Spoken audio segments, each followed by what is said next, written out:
Our topic for the entire month is about unity. And for this last leg, the task assigned to me is unity in humility. Hallelujah. So, why keep on repeating humility in the church? Because it's a daily thing, right? You know how the enemy, the devil, he was once an archangel in charge in the worship of the Lord before, in the throne, in the third heavens. But the very first thing that happened is pride. That's the reason why we keep on repeating humility, right? So my title is, The Way Down is the Way Up. There is a way that is pleasing to the Lord. Alam natin yun. There can be so many ways, but there is a way pleasing to the Lord, and that is humility, right? I remember in a lot of motto, tawag natin, a mantra in the workplace. No, there is no I in team, di ba? The spelling of team is T-E-A-M, and there's no I in team. So in Team Jesus, there's no I, di ba? And also, ang hilig ko magsabi ng di ba, no? Rather than amen, palitan natin, amen. There's no I in team, right? Amen. Okay. And so, even for the word M-E, di ba? Me, I, myself. You know, you don't teach a child to become selfish or to become me, I, myself. Di ba, the first time, yung bata, to grow, gusto niya, akin to. I don't want to share. It's mine. Right? So, baliktarin natin yung ME. Pag binaliktad natin yung magiging we. Diba? Sign language. Yun yung M. And this is W. We. So, from me to we. And there's a way that is pleasing to the Lord, and that is the way down. So again, even though you have heard the definition of humility for many, many Sundays, humility is freedom, di ba? We want to be free. We want to be set free from what? From pride, from arrogance. And humility is the quality of being humble, right? And according to Mr. Google, or nga, si Mr. Chat, di ba? GPT, AI na eh. You cannot do away with AI. Even if there's so many negative things about AI, but in the workplace, it's the way. We cannot do away with it. So according to dictionary, it says the best definition of humility is having an accurate, having an accurate, grounded view of your own abilities. So make your assessment right. You go before yourself in the mirror and have an accurate assessment of yourself, grounded on your abilities and limitations. We all have abilities, and also we have limitations.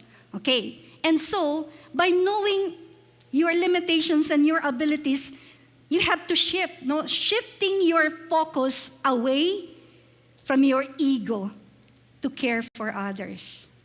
Shifting your focus on yourself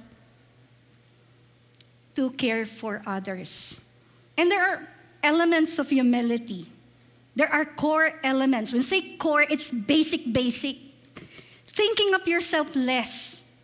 That doesn't mean that you will treat yourself like a doormat, or when that's a different definition. According to C.S. Lewis, he famously described humility is not having a low self-esteem. No, it's not that. Humility is not that. Or putting yourself down. Sometimes we think humility is putting yourself down. That is the exact opposite. When you put yourself down, you are prideful on the opposite side. And you're not proud that God created you just like you are. Nothing else but the owner, the creator of heaven and earth, conceptualized you even before the time you were born here on earth.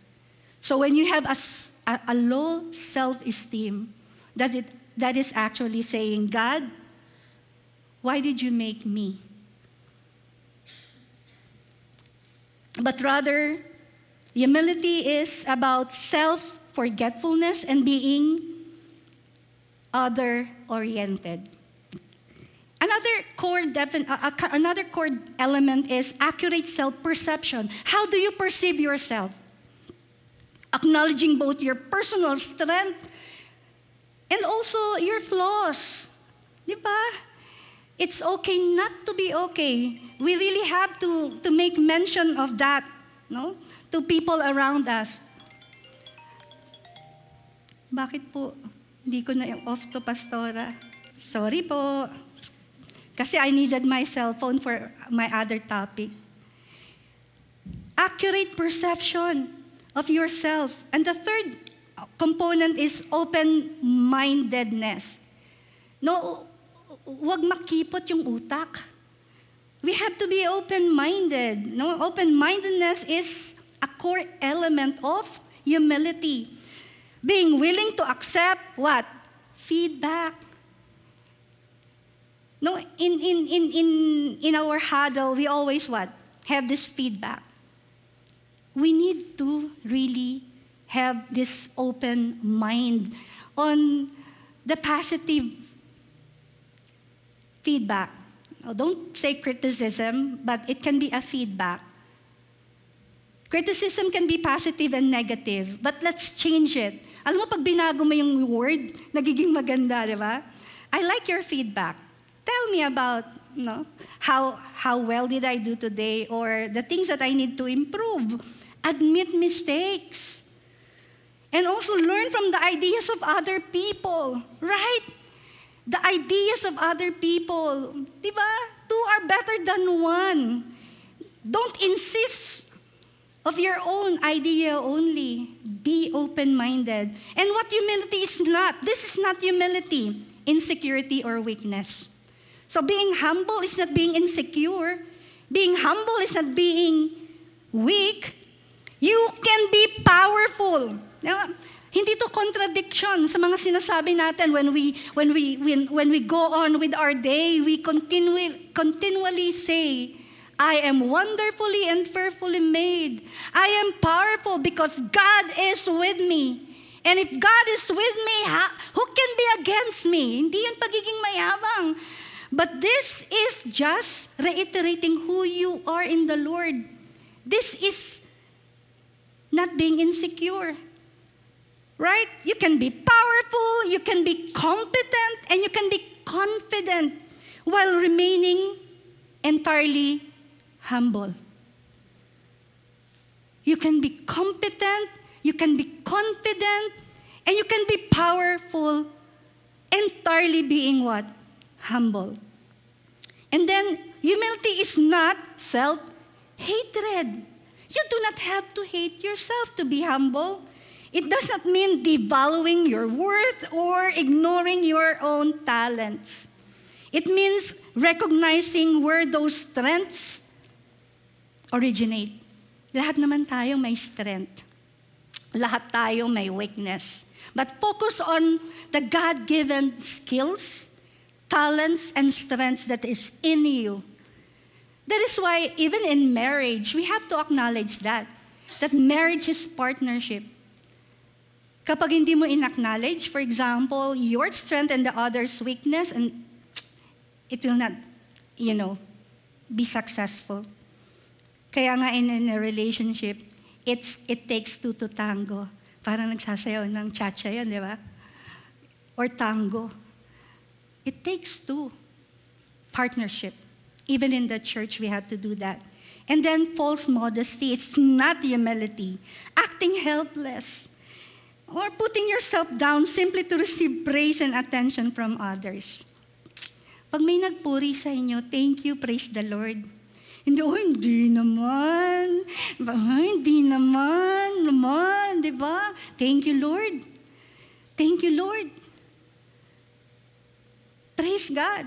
Go back to your secret place and really praise the Lord for all the acclamation or recognition that you receive. Give it back to the source. So the way down is the way up. It captures, the verses that we already had, and we will be focusing on this again. Philippians 2:8-9. I love these verses. Why? It's not only capturing humility of the Lord, but also it is a part wherein it is being said here, He was God. In verse 5, you must have the same attitude that Christ Jesus had.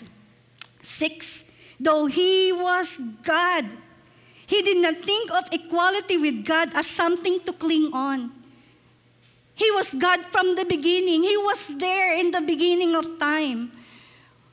But during the first Christmas morning, He became flesh and dwelt among us. Yun nga sinasabi, hinubad niya yung kanyang pagka-Diyos at nagkatawang tao. In verse 7, instead He gave up His divine privileges. Jesus gave up His privileges as a divine being, as God. He took the humble position of a slave. In other translation, He took up the position of a servant and was born as a human being like us when He appeared in human form. In verse 8, He humbled Himself in obedience to God and died a criminal's death, the most excruciating kind of death, and that is crucifixion. Pwede namang makulong lang, di ba? But He endured that. And in verse 9, therefore God elevated Him because He humbled Himself. God the Father elevated Him to the place of highest honor. Meron pa bang high sa highest? Di ba? When you study adjective, di ba? Meron comparative degree and superlative degree. Pag sinabi mong highest, wala nang highest assesses. Di ba? Highest na talaga wala na unless it is an absolute adjective. Diba narinig niyo yung absolute? Narinig ko yung sa court, di ba? It is absolute. It means, that's it. When you say round, it's absolute. When you say triangle, it's absolute. Wala nang rounder, roundest. Pag sinabi mong round, that's absolute. And even with the word, very selective talaga. So when we are studying the scripture, go to other translations, tignan mo yung ibig sabihin nito. And here, Jesus, in verse 9, God elevated Jesus to the place of the highest honor and give Him the name above all other names.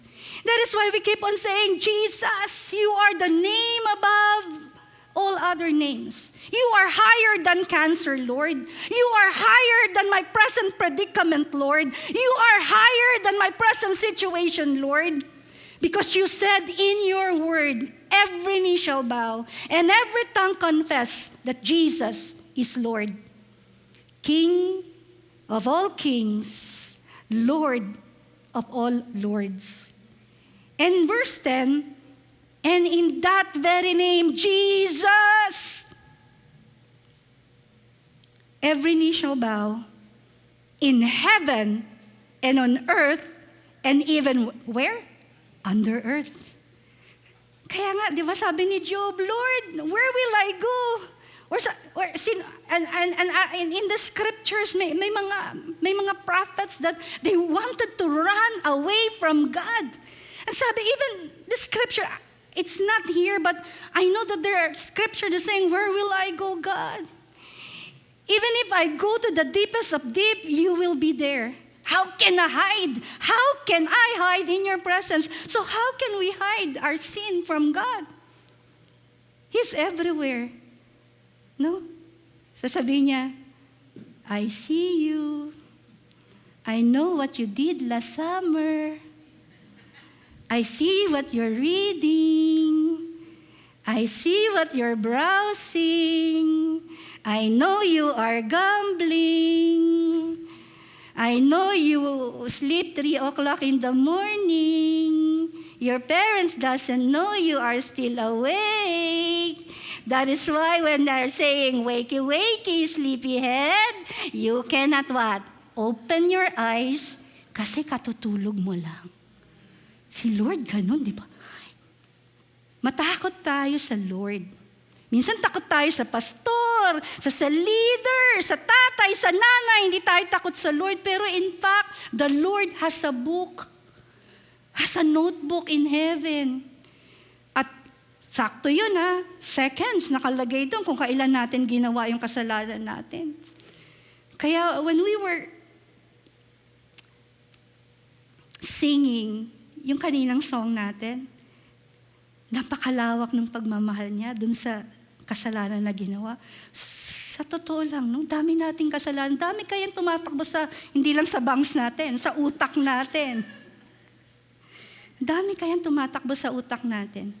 That sometimes we did not verbalize it, pero galit na tayo. Diba? Pero sa utak mo lang, pinapatay mo na talaga sa utak mo. Tinotiris mo na talaga. Sa utak lang. Sabi, pagdating sa smile ka ba, di ba? Smile. Pag nakatalikod ka, galit ako sa iyo. But the Lord knows what is happening inside, right? And in verse 11, and every tongue declared that Jesus Christ is Lord to the glory of God the Father. There's 2 people na ipapakita ko lang. Si Jesus na-describe na natin, the place of Jesus, His power and authority. But there's another man in the Old Testament. Ang pangalan niya Moses. Anong ba't ako natatawa? Kasi sabi who wrote yung Exodus, Leviticus, Numbers, Deuteronomy, Genesis, yung Pentateuch or the 5-fold. 5 books in the Old Testament. Sino sumulat? Si Moses, di ba?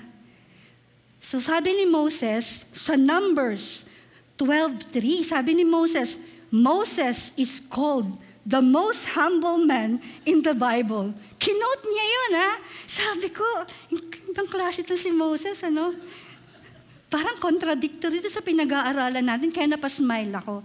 Pero sino ba naman ako para i-question yung sinulat ni Moses?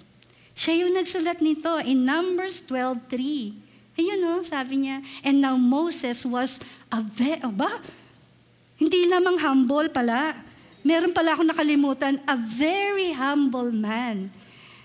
Tinatawag natin talaga na dugtong dun sa adjective Describe very humble man. Siya mismo nagsabi yung sa sarili niya. And why? Okay? He's marked by humility. No, we cannot question the humility of Moses. Here are the reasons why Moses was considered so humble. 1, he did not seek the position. Right? Ibinigay sa kanya ng Lord, tumakbo na nga siya, di ba? Kaya lang, there was this burning bush. And sabi niya, curious siya, sabi niya, why is that burning bush there? Tagal-tagal na, hindi na mamatay. Parang wildfire. Di ba? Pero isa lang, There is only one that's burning on that mountain, Mount Sinai. He did not seek the position. And when he go up, kasi nga curiosity, diba? Sabi niya, akyatin ko nga to. And then on that very mountain, sabi ni Lord, Moses, Moses, remove your sandals. Pero hindi ganun yung boses ni Lord, Hindi ko alam kung medyo, Moses, hindi gano'n, Ano ko lang, para lang, Moses. Di ba? Parang laki ng boses ni Lord. So talagang nagtitremble si Moses. Remove niya yung sandals niya. Because sabi ng Lord sa kanya, you are indeed on a holy ground because I am here. Tayo ba in our relationship with God, have we heard God's voice calling us? Teresa, with an H. Di ba? Teresa with an H. Because the Lord will never call you by, psst. Sabihin niya, psst, Elijah. Hindi, sasabihin niya talaga, Elijah. Diba? Si Nicodemus. Tama ba ako? Sino yung umakyat sa Sycamoro? Si Sakeo, hindi pala si Nicodemo. Iba pala si Nicodemo. Yun yung kanta na gusto ni pastorang kantahin. Si Sakeo, maliit na tao, tunay na maliit na tao. Umakyat siya sa isang puno ng Sycamoro.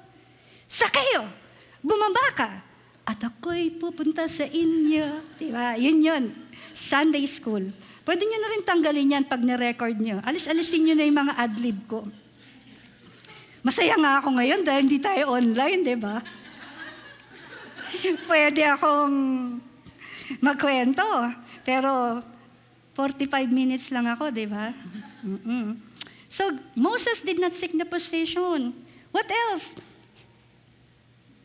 He let God defend him. Remember, there were opposition during that time.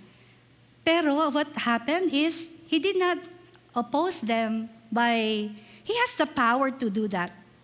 Nakita naman niya yung kapangyarihan na binigay sa kanya ng Lord. God has anointed him, given him power, authority. But, he let God defend him. Remember,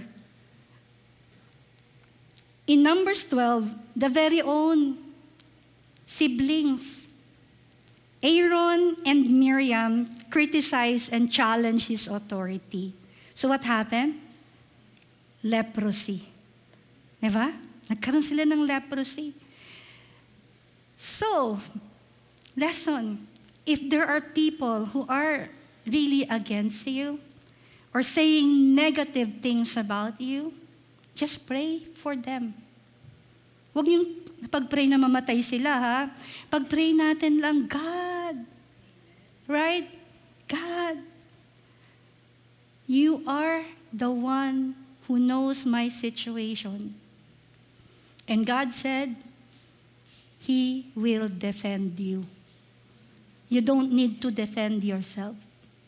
You don't need a very highfalutin judges who has summa cum laude and so many diba? Doon sa pangalan nila to defend you. The God who owns the universe, He can defend you. Third, humility trusts God to vindicate rather than demanding to be right. So he remained humble. So yun kaya niya sinulat yung sa sarili niya na very, very humble ako, sabi ni Moses. Because humility is trusting God to vindicate. Who is our vindicator? Our God. Yun yung ginawa ni Moses. He remained humble and he did not demand actually for his right, but God sees.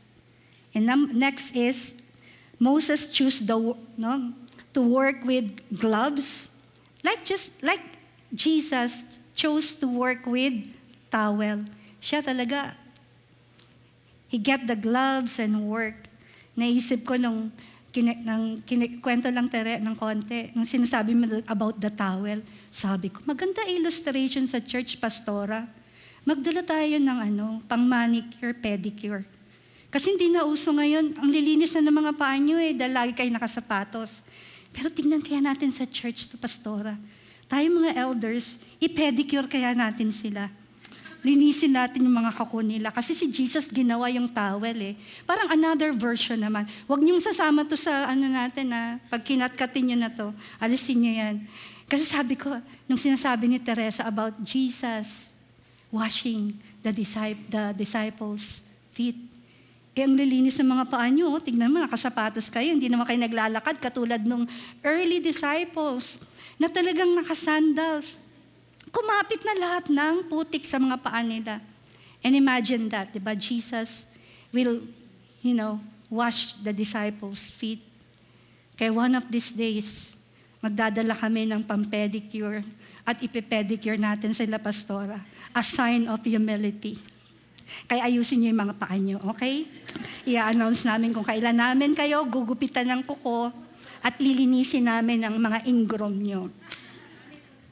Ha? Buti na rin tayo nakalive. Hindi ko narinig yung sinabi mo. Okay. So, I have this quote. This is a Chinese proverb, but this quote beautifully illustrates a principle that is also found throughout the scripture. So it is this. So the very quote is, all streams flow to the ocean because it is lower than they are. Humility gives its power. Ulitin ko, baka hindi natin na-absorb. All streams, all body of water flow to the ocean because it is lower than they are. Humility gives it its power.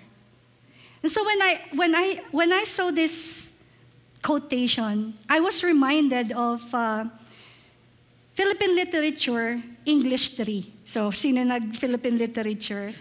So this is the Will of the River. And sabi ko, Lord, when I had this subject, this is my favorite in literature, the Will of the River. And I'm going to mention to you the very similarity that it has here. So the Will of the River is an essay written by Alfredo Gonzalez, okay, Philippine Literature. Sabi niya rito, unless man draws his power from some source of heavenly altitude, unless the stream of life issues from never-failing source, unless, in other words, his soul is fed from heights of infinite power, he may fear that he will not reach the sea. But if his spirit is impelled and nourished by an inexhaustible power from on high, he will, in spite of all obstructions, finish his course, if not in the glory of dazzling achievements, at least in the nobility of completed tasks faithfully done.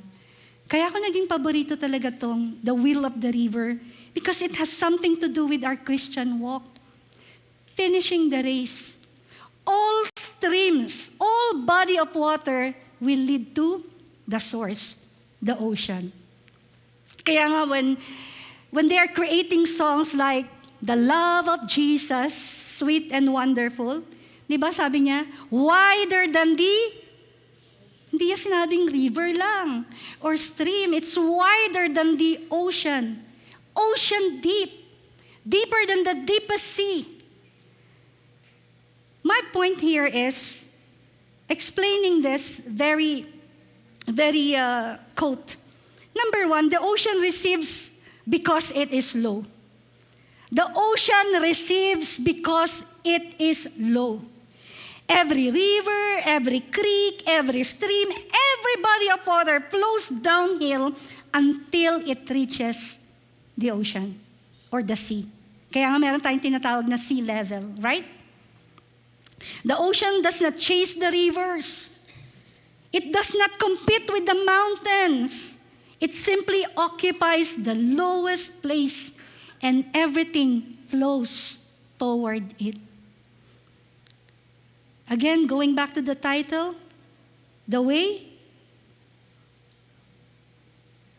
down is the way up. Point number 2. Lower does not mean weaker. Lower, point number 2, lower does not mean weaker.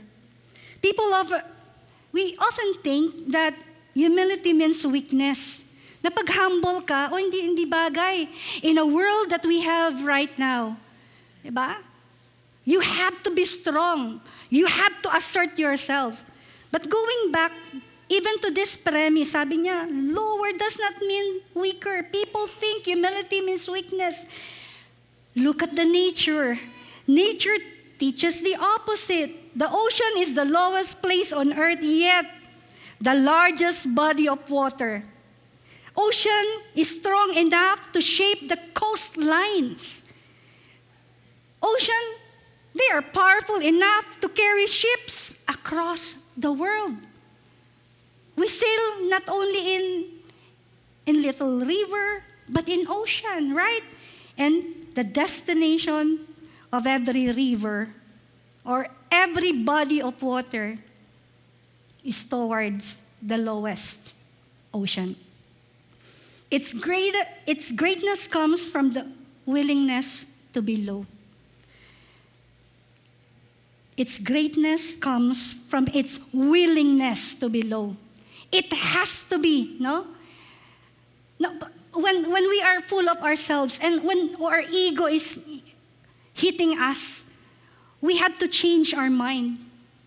Kaya nga sabi, willingness to be low. Likewise, Jesus himself humbled himself. Jesus humbled himself. Yet God highly exalted him in Philippians 2:9. So what is the principle here? Humility is not the absence of strength. It is strength under God's control. Humility is not the absence of strength, but it is the strength under God's control. And I will go to my point number 3. Pride pushes people away, but humility draws them in. Imagine 2 mountains. Rain falls on both. The water cannot stay on the peak, but what happened? It runs off. The mountain keeps nothing. Ocean receives everything because it is low. Ocean receives everything because it is low. So likewise, proud people repel relationships. Proud people repels relationships. Humble people attracts what? Humble people attract trust, friendship, and unity. Again, if we are humble, it can attract trust, it can attract friendship, and unity.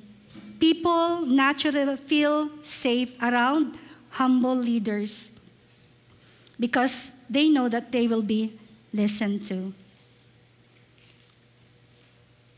So I have here a little illustration.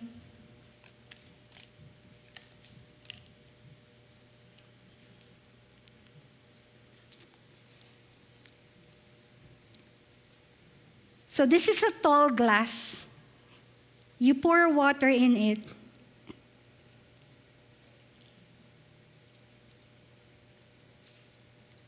It does not accept anything, right?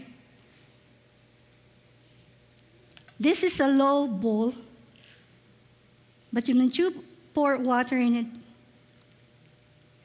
it can accept everything that I have poured out in it. Tall, maybe handsome as you are, Starbucks pa siya, right? May pangalan. Pero if you put water in it, doesn't get anything. So, the upside down cup receives nothing. Even as tall and how beautiful that cup is, that upside down cup receives nothing. A low bowl fills up. And then, what can we get from this illustration here? Grace, blessing, favor, breakthrough of God is like water. It always seeks the lowest place. Pride stays empty because it refuses to bow. Humility is filled because it is willing to kneel.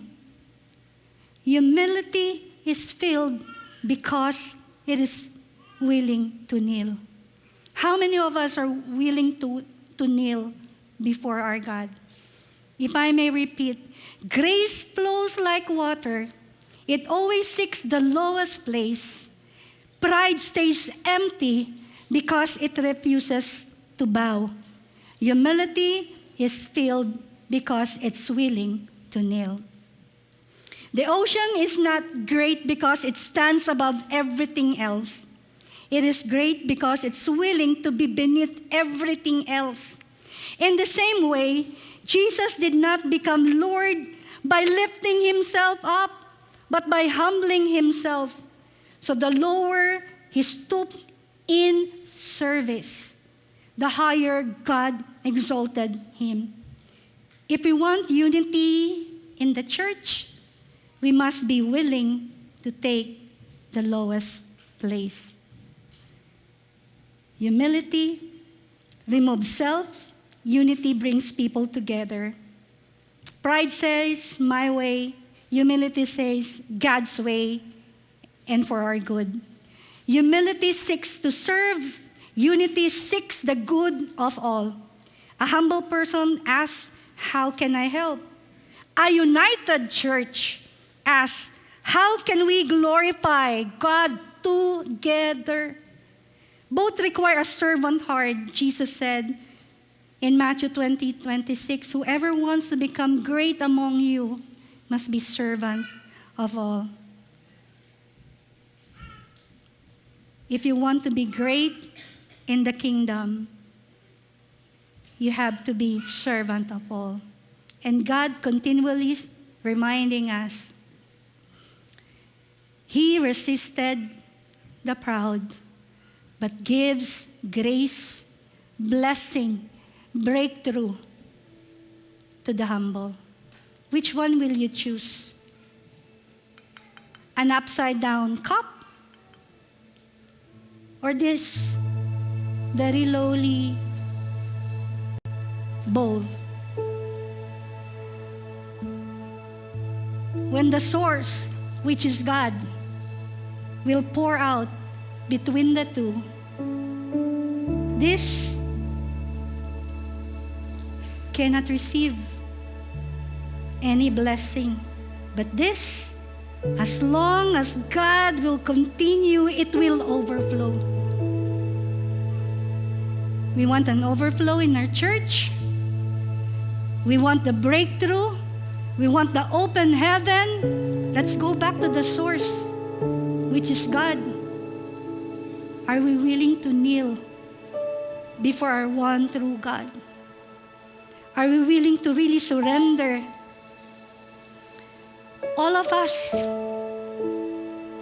nothing is hidden from God. He knows your situation. You don't need to tell God.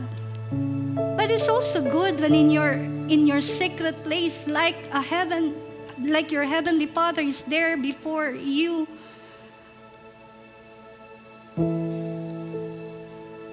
You can tell God, church, we all want the breakthrough.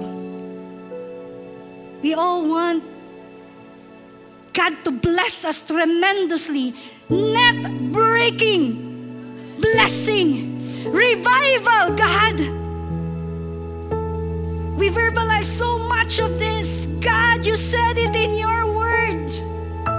You will bless us with the blessings no eyes have seen, no ear has heard, and no mind can comprehend. God, where is that blessing right now? But God is asking you, are you that cup that is so prideful? Or are you that lowly bowl who's willing to just what? Receive in the place of lowless, no? Not loneliness, but in the lowest place. God resisted the proud, but gives grace to the humble. Church, can I ask you to all rise up and let's pray to God right now?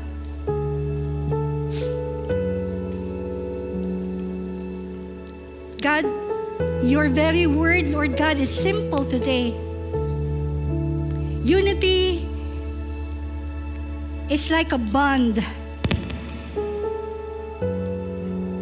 that will keep all of us, Lord, united. But Lord,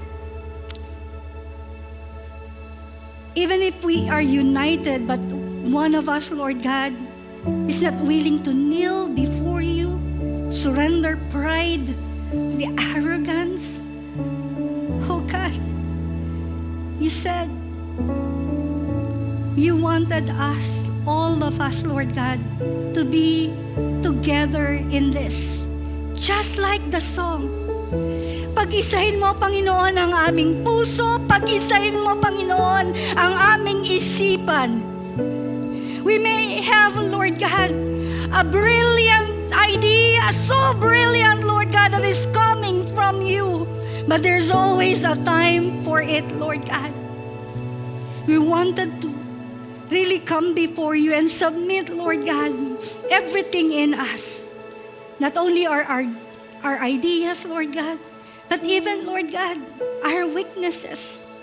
Lord, thank you that you have given the church and everyone, Lord God, listening to us right now, you have given us abilities, skills, talents, gifts.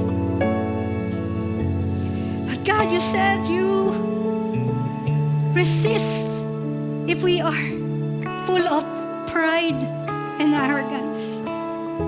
So in behalf of the church right now, God, I'm going to pray, forgive us, Lord God. And we humble ourselves before you. We don't want to miss your blessing, God.